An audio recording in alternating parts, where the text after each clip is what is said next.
Баршаңызға сәлем. Бүгін мен сіздермен өте оңай әрі тез дайындалатын жидекті пирогтың рецептінен бөлісетін боламын. Видеоны соңына дейін тамашалап, комментарий қалдырып, менімен бірге болыңыздар.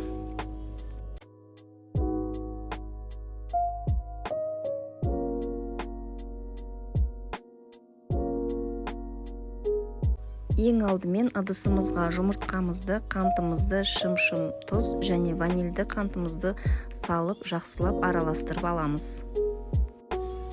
Осы сұйық массамыздың үстіне сұйық майымызды және айранымызды қосып, тағы да жақсылап араластырамыз.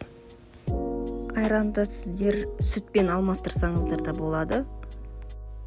Енді осы массамыздың үстіне разрыхлитель салынған ұнымызды електен өткізу арқылы осы сұйық массаға саламыз. Қамырымыз біркелкі болғанша жақсылап араластырамыз.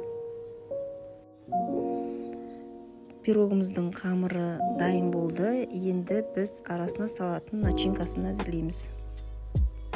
Салмасына, яғни начинкасына сіздер кез келген жидекті пайдалансаңыздар болады.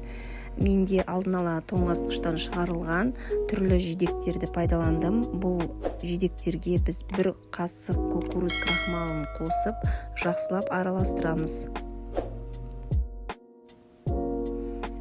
Енді осы салмамызды алдындағы дайындалған қамырымызға салып, барлық жидектер біркелкі болғанша жақсылап араластырамыз. Салмасы салынған қамырымыз осындай қоймалжың масса болып шығады.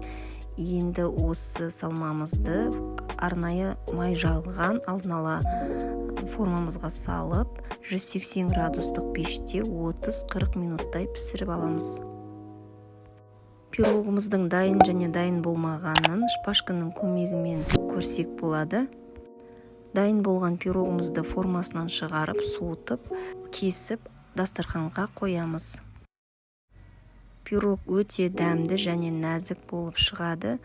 Барлығыңызға ас болсын. Сіздермен бірге болған Қарлыға дәмді кеңестер каналына жазылып, пікір қалдырып, менімен бірге болыңыздар. Ас болсын.